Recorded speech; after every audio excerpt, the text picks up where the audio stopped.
길을 가다 보면 교차로를 만나게 됩니다. 교차로는 한 곳에 오래도록 머무는 장소가 아닙니다. 반드시 한 방향을 선택하여서 지나가야 하는 장소, 그것이 바로 교차로입니다.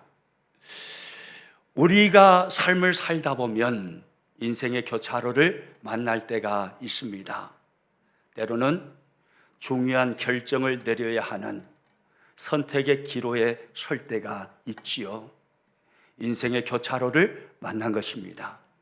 그때 어떤 방향을 선택하느냐, 어떤 길을 가느냐, 그것은 대단히 중요합니다. 우리 인생의 장래와 미래를 좌우할 수 있기 때문입니다. 그런 측면에서 우리 인생은요, 선택의 연속이라 할 수 있을 것입니다. 오늘 본문에서 예수님은 두 길 중에 한 길을 선택하라 하십니다. 두 문 중에 한 문을 선택하라 하십니다. 한 길은 좁은 길이요, 또 한 길은 넓은 길입니다. 한 문은 좁은 문이요, 또 한 문은 넓은 문입니다. 어떤 길, 어떤 문을 선택하느냐, 그것은 우리의 자유입니다. 그러나 무엇을 선택하느냐에 따라 그 결과는 하늘과 땅처럼 전혀 다르게 나타납니다. 바로 생명과 멸망이지요. 오늘 본문 13절 14절 말씀 같이 읽습니다. 좁은 문으로 들어가라. 멸망으로 인도하는 문은 크고 그 길이 넓어 그리로 들어가는 자가 많고 생명으로 인도하는 문은 좁고 길이 협착하여 찾는 자가 적음이라. 문이 큽니다. 길이 넓습니다. 그런데 그 결론에 가서 보니까 그 끝이 멸망입니다. 문이 좁습니다. 길이 협착하고 좁습니다. 몹시 고단하고 외롭고 힘이 듭니다. 그런데 묵묵히 뚜벅뚜벅 한 걸음 한 걸음 걸어가 끝에 가보니 그 길은 생명의 길이었습니다. 좁은 문, 넓은 문 선택해야 합니다. 넓은 문을 선택하여서 넓은 길을 가면 멸망에 이르게 된다 하십니다.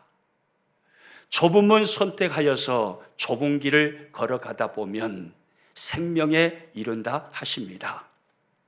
여러분, 그러면 예수님께서 말씀하신 넓은 문은 무엇이고 좁은 문은 무엇일까요?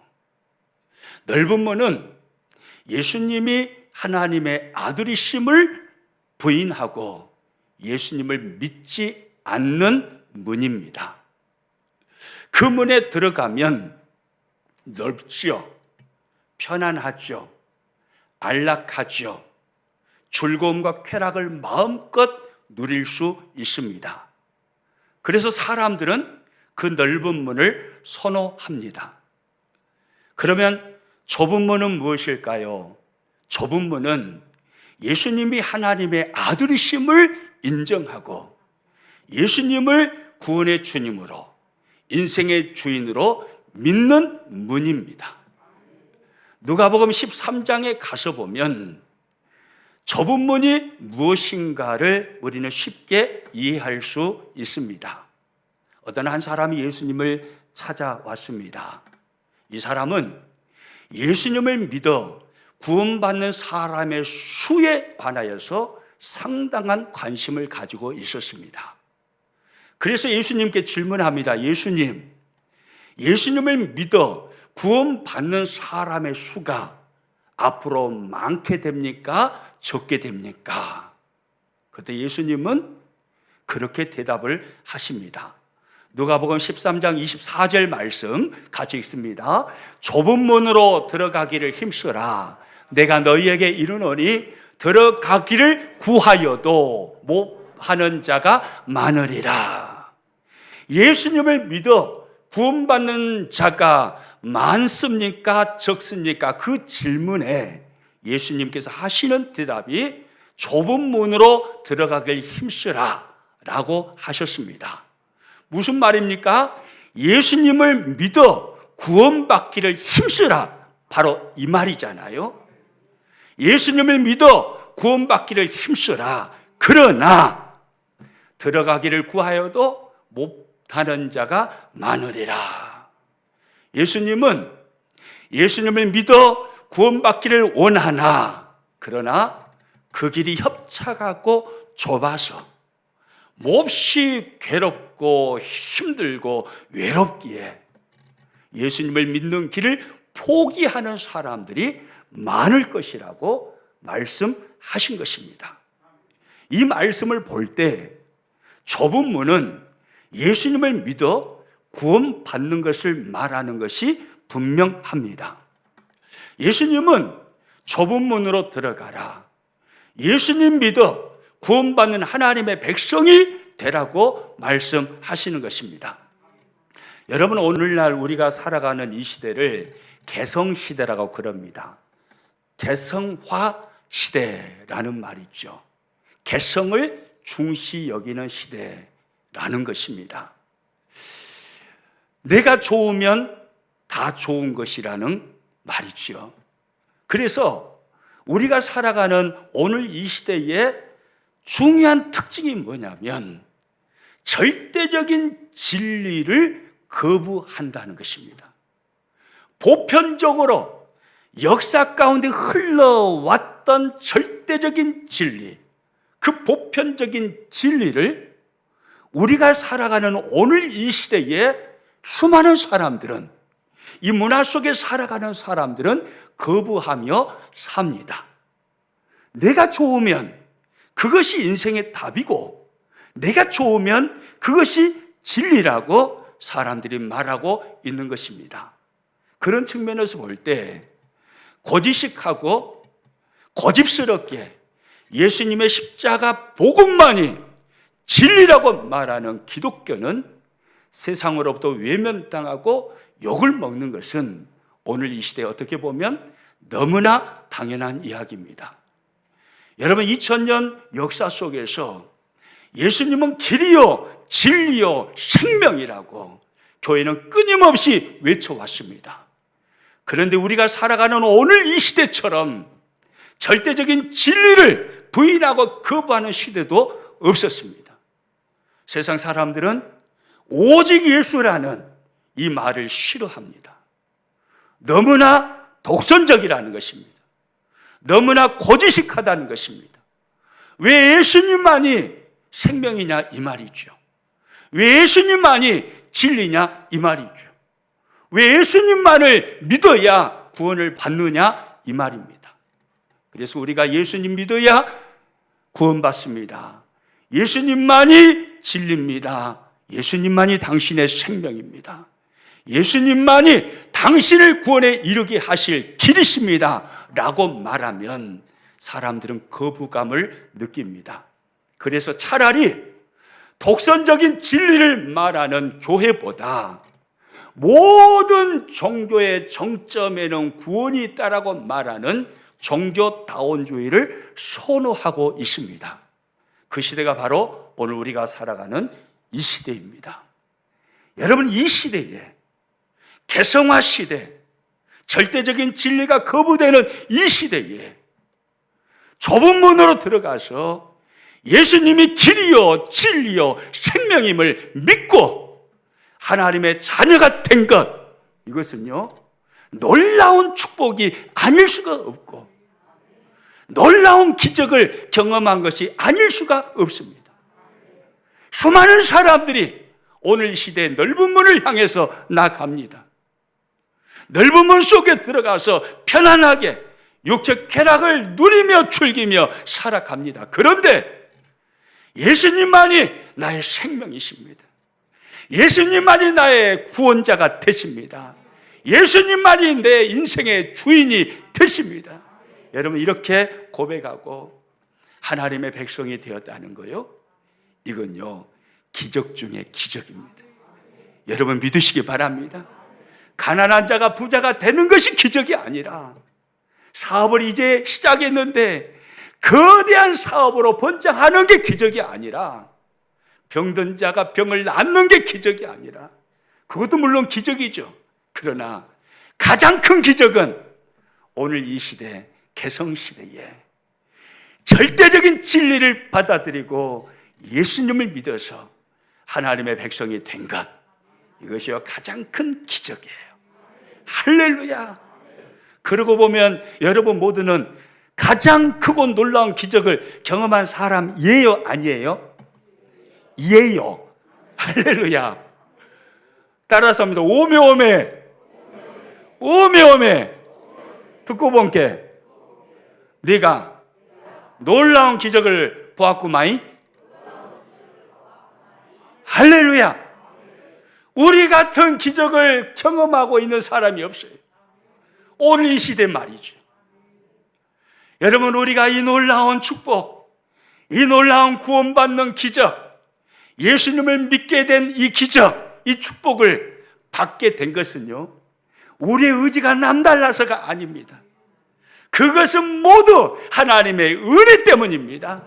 하나님의 은혜가 우리를 사로잡음으로 예수님이 구원의 주님으로 믿어져 버리게 하신 것이고, 예수님이 인생의 주인으로 고백되어져 버리게 하신 것입니다.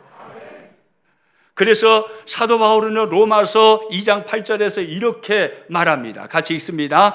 너희는 그 은혜에 의하여 믿음으로 말미암아 구원을 받았으니 이것은 너희에게서 난 것이 아니요 하나님의 선물이라. 너희는 무엇에 의하여 믿음으로 말미암아 구원을 받았다고 합니까? 그 은혜에 의하여입니다. 할렐루야. 예수 그리스도를 십자가에 내어주신 하나님의 그 은혜 말이죠. 독생자를 십자가에 죽이시고 죄악 가운데서 건져내신 하나님의 그 말로 다 할 수 없는 그 사랑과 그 은혜 말이죠. 그 은혜에 의하여 믿음으로 말미암아 구원을 받았으니, 그러므로요 우리가 받은 바 믿음과 구원은요 우리에게서 나온 것이 아니요 오직 하나님의 선물인 것입니다. 할렐루야. 여러분, 이 하나님의 선물을 받으셨나요? 아멘입니까? 우리 옆 사람 한번 물어봅니다. 집이 받았어? 받았다 갑니까? 안 받았다 갑니까? 예수님을 구원의 주님으로 믿고 인생의 주인으로 고백하며 절대적인 진리를 거부하지 아니하고 이 개성시대에 절대적인 진리를 받아들인 여러분 모두는 좁은 문으로 들어간 사람이 분명합니다. 아멘이시죠? 그런데 중요한 것이 있어요. 좁은 문으로 들어가서 예수님을 믿는 사람이 되었다고 하여서 모두가 좁은 길을 걸어가는 것은 아니라는 사실입니다. 오늘 성경이 우리들에게 이것을 잘 말씀해 줍니다. 오늘 본문의 산상수훈 말씀은 예수님께서 예수님을 믿지 않는 사람들에게 하신 말씀이 아니요 예수님을 믿는, 예수님을 따르는 제자들에게 하신 말씀입니다. 고향을 버리고 가정을 버리고 혈혈단신으로 나는 예수님만을 믿겠습니다. 내 인생 예수님께 다 걸겠습니다. 나는 예수님께 올인합니다. 그렇게 결단하고 예수님을 따르는 제자들에게 주님은 말씀하십니다. 좁은 문으로 들어가라 라고 말이죠. 그렇게 생각해 보면 좁은 문으로 들어가라, 이 주님의 말씀은 예수님을 믿어라 라는 말씀이 아님을 알 수가 있습니다. 이 말씀은 너희들 나 믿지? 내가 하나님의 아들인 것을 믿지? 잘했다. 그러면 나를 믿어서 좁은 문으로 들어왔다면 고단하고 힘들고 외로울지라도 너희는 꿋꿋하게 흔들림 없이 좁은 길을 걸어가야 돼. 이런 주님의 말씀이지요. 아멘입니까? 좁은 문을 들어간 제자들을 향하여서 너희는 좁은 문에 들어간 것으로 만족하지 말고 좁은 길을 가는 사람이 되어야 된다라는 주님의 말씀입니다. 여러분, 좁은 문으로 들어가기와 좁은 길을 걸어가기는요, 사실 하나입니다. 예수님 믿기와 예수님 따라가기는 하나인 것입니다. 신앙 고백과 신앙 생활은 하나입니다. 오늘 보면 14절 말씀을 잘 눈여겨봐 보십시오. 14절 말씀 같이 읽습니다. 생명으로 인도하는 문은 좁고 길이 협착하여 찾는 자가 적음이라. 여러분, 이 말씀을 주목해서 보십시오. 생명으로 인도하는 생명은 좁은 문으로 들어가는 것만을 말씀하지 않습니다. 생명은 누가 얻느냐면 좁은 문으로 들어갔고 좁은 길을 걸어가는 사람이 얻는다고 말씀하십니다. 즉, 좁은 문 더하기 좁은 길 이꼬르 생명인 거예요. 무슨 말이에요? 좁은 문 들어가기와 좁은 길 걸어가기는 하나다 이 말이에요. 이거 같은 말이에요. 좁은 문을 들어갔으면 좁은 길을 걸어가야 합니다. 이 사람이 참된 그리스도인입니다. 여러분, 좁은 문으로 들어가셔서 예수님을 구원의 주님으로 믿고 신앙생활을 하고 계십니까? 그렇다면 꿋꿋하게 좁은 길을 계속해서 걸어가야 합니다. 신앙생활을 하다가 힘들고 어렵고 신앙생활이 상당히 부담스럽기 때문에 적당히 넓은 문을 돌아보면서 적당히 교회를 다니는 것, 그것은요 결코 바른 신앙의 모습이 아닙니다. 좁은 문 들어가기와 좁은 길 걸어가기는 하나입니다. 무슨 말씀인지 이해가 되시죠? 신앙 고백과 신앙 생활은 하나인 것입니다. 그런데요, 생각해 보면 예수님을 믿어서 좁은 문으로 들어갔지만, 그러나 좁은 길을 올곧게 고집스럽게 걸어간다는 것 쉬워요? 어려워요? 어렵습니다. 정말로 어렵습니다. 그래서 우리는요, 중요한 질문을 우리 자신에게 던져야 합니다. 좁은 문으로 들어가서 예수님을 믿는 나는 어떻게 하면 좁은 길을 걸어갈 수 있을까? 우리는 진지하게 이 질문을 해야 합니다. 그리고 이 질문에 대한 답을 찾아야 합니다. 왜요? 좁은 문 들어가기와 좁은 길 걸어가기는 하나이기 때문입니다. 좁은 문을 들어갔다면 반드시 좁은 길을 걸어가는 삶을 살아내야 하기 때문입니다. 여러분, 그렇다면 좁은 문으로 들어간 우리는 어떻게 좁은 길을 걸어갈 수 있을까요? 성경적인 가치관을 가지고 세 가지로 정리해 보았습니다. 참 중요한 내용입니다. 첫째, 같이 한번 화면 보고 읽습니다. 자기를 포기해야 합니다. 누구를 포기해야 돼요? 자기를 포기해야 됩니다. 여러분, 언제나 우리는 느낍니다. 우리가 싸우는 대적 중에 가장 상대하기 어려운 대적은요, 사탄이 아닙니다. 사실은 가장 상대하기 어려운 대적은요, 바로 우리 자신입니다.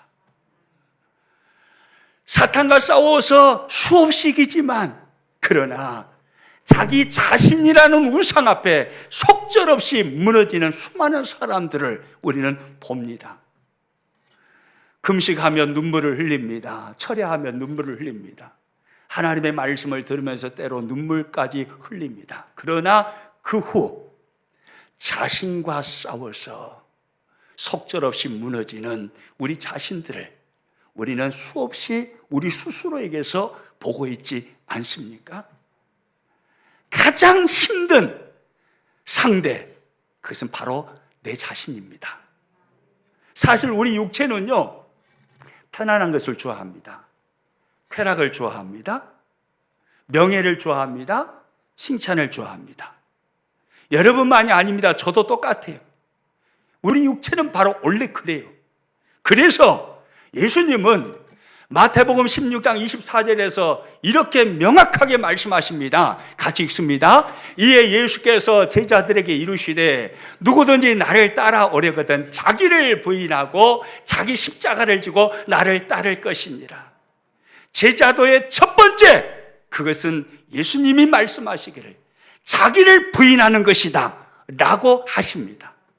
자기 부인, 자기 포기, 이것이 있을 때 예수님께서 나에게 맡기신 사명의 십자가를 지고 뚜벅뚜벅 제자가 되어서 주님을 따르는 그리스도인이 될 수 있다라는 말씀입니다. 자기 포기, 자기 부인은요 절대적으로 필요합니다. 어렵죠, 힘들죠. 그러나 그렇게 해야 합니다. 그렇게 할 때 우리는요 좁은 길을 걸어갈 수 있습니다. 우리는 이 사실을요 예수님의 사역을 통해서요 깨달을 수 있습니다. 여러분, 예수님께서 공생애를 시작하실 때 예수님의 대적은 분명히 사탄이었습니다. 공생애를 시작하실 때는 사탄이 예수님의 대적이었습니다. 그런데요 예수님께서 십자가를 지실 때 공생애를 마무리하는 그 과정을 성경을 통해 눈여겨보시면 예수님의 대적은 사탄이 아닙니다. 예수님의 대적은 바로 자기 자신입니다. 예수님께서 십자가 지시기 전에 겟세마네 동산에 올라가셔서 기도하신 내용을 여러분은 잘 아실 것입니다. 마태복음 26장 39절에 성경은 이렇게 기록하고 있습니다. 같이 읽습니다. 조금 나아가사 얼굴을 땅에 대시고 엎드려 기도하여 이르시되 내 아버지여 만일 할만하시거든 이 잔을 내게서 지나가게 하옵소서. 그러나 나의 원대로 마시옵고 아버지의 원대로 하옵소서. 할렐루야. 이것이 예수님께서 십자가를 눈앞에 두시고 겟세마네 동산에 올라가셔서 땀방울이 핏방울이 되기까지 기도하신 내용입니다. 예수님의 기도의 내용이 뭡니까? 내 아버지여 만일 할만하시거든 이 잔을 누구에게서요? 내게서 지나가게 하옵소서. 예수님은 지금 누구와 싸우고 계십니까? 예수님 자신과 싸우고 계신 거예요. 주여 하나님 만일 할만하시거든 이 잔을 내게서 지나가게 하옵소서. 하나님께서 정하신 예수님을 향한 잔은 십자가를 짊어지시는 잔이었습니다. 그러나 예수님은 우리와 똑같은 연약한 육체를 가지고 계십니다. 죄는 없으시지만 그러나 우리와 똑같은 연약한 육체입니다. 그러기에 예수님은 때리면 아프시고 찔르면 심한 고통을 받으실 수밖에 없으십니다. 잠시 후에 예수님은 십자가를 짊어지셔야 한다는 것 알고 계십니다. 연약한 육체로 그 모든 것을 감당하는 것이 예수님은 두려우신 것입니다. 그래서 예수님은 하나님께 기도합니다. 아버지여 할만하시거든 이 잔을 내게서 지나가게 하옵소서. 예수님은 자신과 싸우고 계신 것입니다. 그런데 예수님은 자신과의 싸움에서 이기셨습니다. 이 기도의 결론을 주님이 어떻게 맺고 계십니까? 따라서 합니다. 그러나 나의 원대로 마시옵고 아버지의 원대로 하옵소서. 할렐루야. 예수님은 자신과의 싸움에서 이긴 것입니다. 하나님의 뜻이 이루어지기를 원합니다.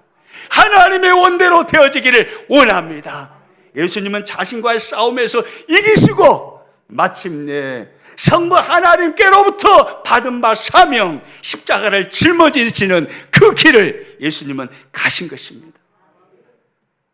여러분, 자기와 싸운다는 것 쉽지 않습니다. 예수님은 자신과 싸우시는 이 기도를 하실 때 땀방울이 핏방울이 되도록 기도하셨습니다. 자신과 싸워서 이긴다는 것 결코 쉬운 일이 아닙니다. 그러나 저와 여러분은 예수님을 따르는 자로서, 예수님의 제자로서,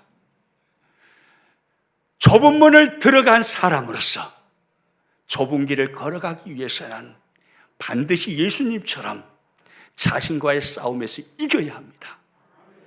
자기를 포기해야 합니다. 자신을 부인해야 합니다. 그래야만 좁은 길로 걸어가는 참된 그리스도인의 삶을 살아낼 수가 있는 것입니다. 할렐루야! 그리고 두 번째요, 우리가 어떻게 하면 좁은 길을 걸어갈 수가 있을까요? 두 번째 화면 보고 또 같이 있습니다. 아끼고 사랑하는 것들을 포기해야 합니다. 뭘 포기해야 돼요? 아끼고 사랑하는 것들을 포기해야 됩니다. 여러분, 무엇을 아끼고 계십니까? 무엇을 사랑하고 계십니까? 사랑하는 대상이 자녀입니까? 사랑하는 대상이, 아끼는 대상이 물질입니까? 무엇입니까? 빨리 포기할수록 좋습니다. 심히 어렵죠? 아끼고 사랑하는 것 포기한다는 것 쉽지 않습니다. 그러나 그걸 포기할 때 우리는요, 좁은 길을 걸어갈 수 있습니다.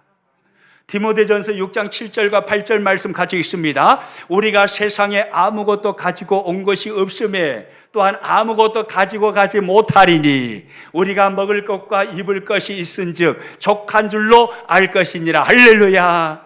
저와 여러분이 이 땅을 살아가면서요, 사명을 다 감당하고 나면 하나님은 반드시 저와 여러분의 영혼을 부르실 것입니다. 그리고 천국으로 인도해 가실 것입니다. 이것은 정해진 이치입니다. 우리 중에 어느 누구도 영원히 살 사람은 없습니다. 반드시 죽습니다. 그때 우리의 영혼이 하나님의 부르심을 받아서 천국으로 인도하심을 받을 때 여러분의 양손에 무엇을 들고 갈 수 있을까요? 있겠습니까? 없겠습니까? 없어요. 아무리 들고 가고 싶어도 들고 갈 수 없어요. 디모데전서 6장 7절 8절을 통해서요, 사도 바울은 우리들에게 명확하게 이렇게 말씀해 줍니다. 우리가 세상에 아무것도 가지고 온 것이 없음에 또한 따라서 합니다. 아무것도 가지고 가지 못하리니. 할렐루야. 가지고 간다 합니까? 못 가지고 간다 합니까? 가지고 가지 못하리니. 이것이 성경의 답입니다. 우리가 어느 누구도 우리가 이 땅에서 모아두었던 그 어떤 것, 내가 자식을, 손주를 아무리 사랑해도 데리고 못 갑니다. 가지고 못 갑니다. 빈손으로 갑니다. 이것이 성경의 답입니다. 그러므로요, 우리는 세상에 대한 미련을 빨리 버려야 합니다. 물질에 대한 미련을 버리십시오. 욕망에 대한 미련을 버리십시오. 세상에 대한 미련, 이것을 버릴 때 우리는요, 좁은 길을 걸어갈 수가 있습니다. 우리 중에 어느 누구도요, 다 빈손으로 가요. 아멘입니까? 아멘 안 해도 어쩔 수 없어요. 나는 그래도 가지고 갈란디요. 아멘 안 하면서 아무리 고집을 부려도 어쩔 수 없어요. 이것은 정해진 이치예요. 아무리 많이 모아놓았어도 빈손으로 가는 것입니다. 그런데 이것을요, 세상 사람들은 잊어먹고 살아요. 가난한 자든 부한 자든 하루 세 끼 먹는 것은 똑같습니다. 질이 조금 다를 뿐이지. 부자라고 하루에 100끼 먹습니까? 배 터져 죽습니다. 모두 다 하루에 3끼 먹습니다. 그런데 여러분들은 절대로 아닐 거예요. 우리 교인들은 그런 분들이 한 분도 없을 거예요. 그런데 수많은 사람들은 착각을 합니다. 하루에 3끼 먹는 거 똑같은데 3끼만 먹으면 되는데, 그런데 창고에 쌓아놓는 것입니다. 창고에 쌓고 또 쌓고 그것을 자랑합니다. 그것에 대한 자부심을 가지고 삽니다. 왜 그럴까요? 세상의 것이 나를 행복하게 해줄 것이라는 사탄의 속임수에 속고 있는 것입니다. 여러분, 세상의 것은 우리를 절대로 행복하게 해줄 수 없습니다. 진정한 행복은 세상에 있지 않습니다. 하나님과의 깊은 만남 속에 진정한 행복이 있습니다. 예수 그리스도와의 깊은 교제 속에 진정한 행복을 우리 사람은 누리게 되는 것입니다. 여러분, 미련을 버려야 합니다. 물질에 대한 미련 버리십시오. 세상에 대한 미련 버리십시오. 그래야 우리는요, 좁은 길을 걸어가는 삶을 살 수 있어요. 자녀에 대한 미련도 버리십시오. 자녀 일찍 포기하는 것이 좋습니다. 너무 매정한 소리처럼 들릴지 모르겠지만 아니에요, 맞는 말이에요. 왠지 아세요? 자녀는요, 사실은 우리의 자녀가 아니에요. 우리가 낳았지만 우리가 기르고 키우고 공부시키고 시집장가 보냈고, 그 자녀는요, 사실은 우리의 자녀가 아니라 하나님의 자녀입니다. 아멘입니까? 우리의 소유가 아니라 이 말이에요. 하나님의 것이에요. 그러므로요, 자녀에 대해서요, 우리가 열심히 최선을 다해서 하나님의 복된 사람으로, 믿음의 사람으로 자라가도록 뒷바라지 해야죠. 그러나 그의 삶을 부모가 조종하려고 해서는 안 됩니다. 자녀의 삶이 짠하다고 해서, 안타깝다고 해서 자녀의 일생을 일평생 그가 죽을 때까지 책임져 주려고 해서도 안 됩니다. 그 일을 하실 분은 부모가 아니에요. 그 일은 누가 하셔요? 하나님이 하셔요. 믿으시기 바랍니다. 여러분, 저와 여러분이 이제까지 신앙생활 해오는 과정 속에 시마다 때마다 은혜를 하나님이 부어주시든가요? 안 부어주시든가요? 고통과 괴로움과 어려움 가운데 빠져 있을 때 하나님이 건져주시든가요? 안 건져주시든가요? 아멘입니까?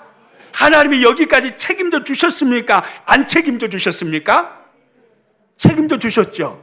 그렇다면 우리 자녀를 향해서도 하나님께서 똑같이 일하시고 역사하심을 믿어야 합니다. 아멘입니까? 내 자녀가 하나님의 자녀라면, 하나님의 백성이라면, 하나님의 아들이고 하나님의 딸이라고 그렇게 믿고 말하고 있다면, 내 인생을 여기까지 은혜 베푸시고 여기까지 인도하시고 나를 책임져 주신 하나님이 내 자녀의 일생도 책임져 주실 것을 믿어야 되는 거예요. 그래서요, 우리는요, 자녀에 대한 미련도요, 빨리 버리는 게 좋습니다. 우리 옆 사람 또 한 번 이야기합니다. 얼른 버리시오. 제일 버리기 어려운 게요, 자녀에 대한 미련이에요. 자녀 포기하지 못해요. 아니요, 하나님이 책임져 주신다니까요. 아멘입니까? 아무리 재산 아무것도 안 물려줘도요, 하나님께서 쓰시려고 하면 하나님이 그 자녀의 인생 책임져 주셔요. 여러분, 부모님으로부터 재산 많이 받은 사람 얼마나 있습니까? 대부분 재산 못 받지 않았나요? 그렇죠? 많이 받으셨나 봐요. 아마 대부분, 아마 부모님으로부터 받은 재산 별로 없을 거예요. 재산 물려받지 않았지만 하나님이 안 책임져 주시던가요? 다 책임져 주신다니까요. 은혜 베푸실 때 은혜 베풀어 주신다니까요. 복의 문 열어 주신다니까요. 할렐루야. 우리에게는 그렇게 역사하신 하나님이 왜 우리 자녀를 향해서는 그렇게 역사하실 것이라고 못 믿느냐, 이 말이에요.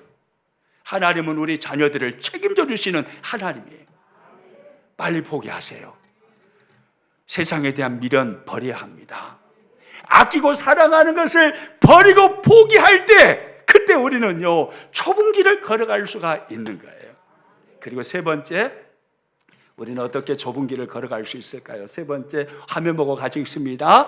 핍박과 오해를 각오해야 합니다. 뭘 각오해야 돼요? 핍박과 오해예요.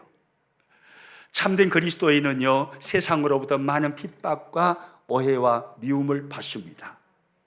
그게 정상입니다.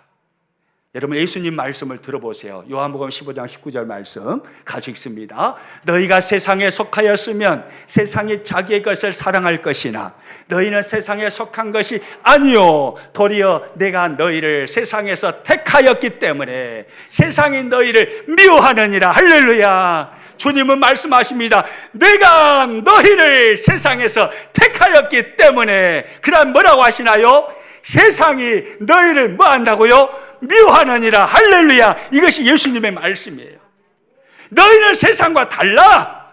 내가 택한 나의 선택한 나의 백성이야. 너희는 마귀의 자녀가 아니야. 너희는 하나님의 자녀야. 나의 택한 나의 사람이야. 너희는 구별된 사람이야. 그러므로 세상이 미워한다 이 말이에요. 그건 당연하다 이 말입니다.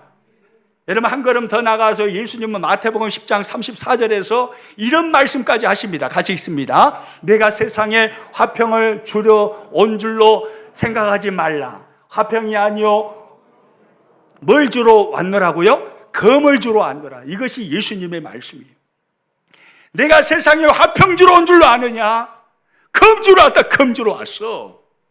그러므로 참된 그리스도인은요 세상으로부터 끊임없이 검에 찔리는 것이에요. 끊임없이 찔립니다. 끊임없이 아픕니다. 끊임없이 핍박을 당합니다. 끊임없이 박해를 당합니다. 끊임없이 미움을 당합니다. 끊임없이 오해를 받습니다. 이것이 지극히 정상인 거예요. 여러분 좁은 문으로 들어가 예수님을 어느 날 믿게 되면 그렇게 의좋게 살았던 형제들이 갑자기 등을 돌리기도 합니다. 그렇게 나를 사랑하고 나를 예뻐해 주셨던 부모님이 갑자기 핍박자가 되기도 합니다.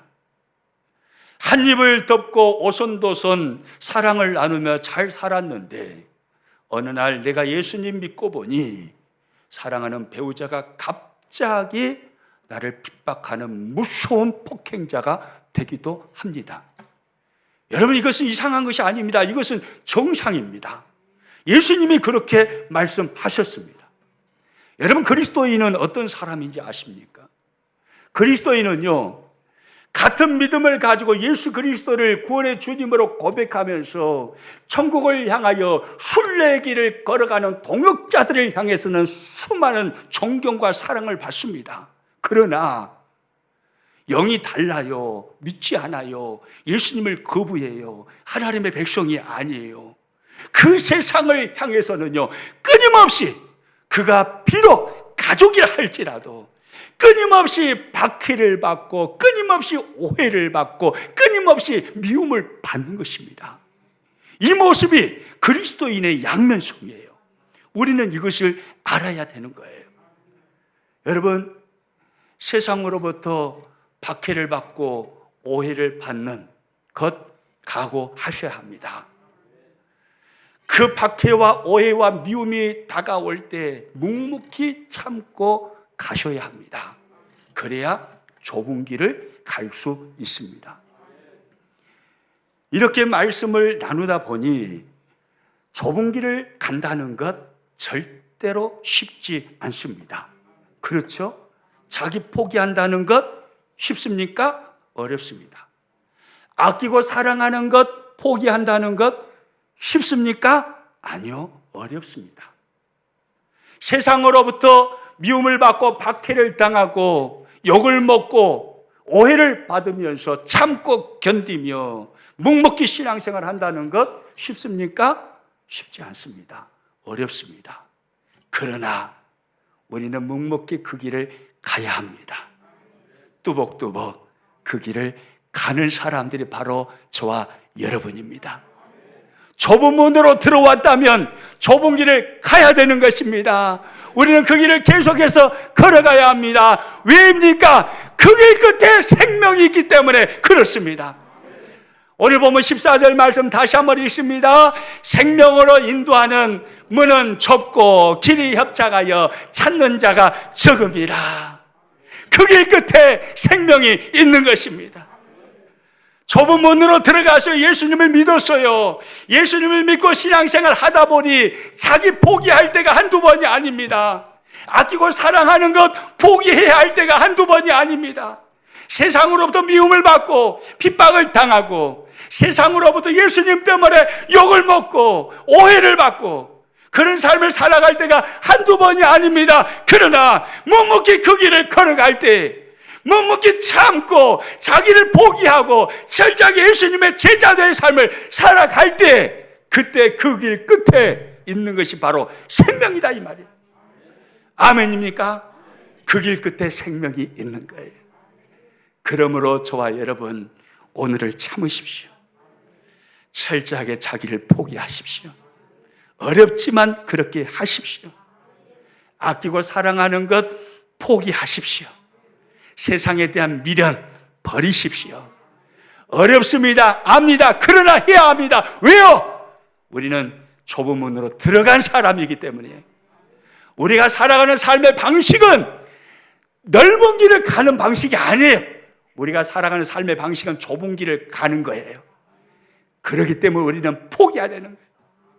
고난과 어려움과 눈물이 찾아올 때, 수많은 사람들에게 오해를 당하고 핍박을 받게 될 때 당연한 것으로 여기시고 견디십시오. 묵묵히 예수님의 십자가 증인으로 이 땅을 살아가십시오. 할렐루야. 이것이 좁은 길을 걸어가는 그리스도인의 모습입니다. 말씀을 마치겠습니다. 좁은 문을 들어가서 예수님을 믿고 좁은 길을 걸어간다는 것 절대 쉽지 않습니다. 그러나 우리는 묵묵히 그 길을 걸어가야 합니다. 오늘도 그 길을 걸어가는 여러분에게 이 말씀을 들려드리고 싶습니다. 로마서 8장 18절 말씀입니다. 같이 읽습니다. 생각하건대 현재 권한은 장차 우리에게 나타날 영광과 비교할 수 없도다. 할렐루야. 옛날 성경이요 더 실감나는 것 같아요. 생각하건대 현재 권한은 장차 우리에게 나타날 영광과 좋게 비교할 수 없도다. 할렐루야. 여러분, 예수님 믿는 것 때문에 고난당하고 예수님 믿는 것 때문에 핍박을 당하고 자기를 포기하고 아끼고 사랑하는 것을 포기하는 고통을 겪어야 되지만, 그러나 그 좁은 길을 걸어가면 그 좁은 길 끝에 영광의 날이 찾아옵니다. 믿으시기 바랍니다. 하나님께서 영광의 면류관을 준비하고 계시고 영광스러운 상급을 준비하시고 우리를 기다리고 계신다 이 말이에요. 그 영광과 좋게 비교할 수 없는 것입니다. 또 이 말씀을 드리고 싶습니다. 마태복음 5장 10절 말씀입니다. 같이 읽습니다. 의를 위하여 박해를 받은 자는 복이 있나니 천국이 그들의 것입니다. 할렐루야. 의를 위하여 박해를 받은 자는 복이 있나니 무엇이 그들의 것이라고요? 천국이 그들의 것이에요. 어렵고 힘들지만 믿음으로 묵묵히 뚜벅뚜벅 예수님의 제자 되어서 좁은 길을 걸어갈 때 그 길 끝에 천국이 보입니다. 아멘이시죠? 저와 여러분 인생의 그 길 끝에 천국이 보이시기를 축복합니다. 좁은 문은 들어갔는데 좁은 길을 가지 않아요. 넓은 길만 선택을 합니다. 그 길 끝에 갔더니 오메오메 지옥이요 어찌하실까요? 그러면 안 되죠. 좁은 문 들어가기와 좁은 길 걸어가기는 하나에 하나 착각해서는 안 됩니다. 좁은 문 들어갔으니까 예수님 믿었으니까 넓은 길로 그냥 내가 원하는 대로 육신의 쾌락 즐기면서 적당히 교회 다니고 신앙생활 해야지 버려야 됩니다. 그 생각. 그 잘못된 믿음이에요.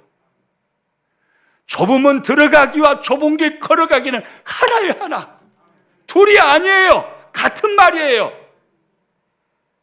우리 평안의 식구들 모두는요, 좁은 문 들어왔으니 끝까지 힘들고 괴로워도 고단해도 외로워도 끝까지 좁은 길을 걸어가다 그 마지막에 천국문에 이르시기를 축복합니다.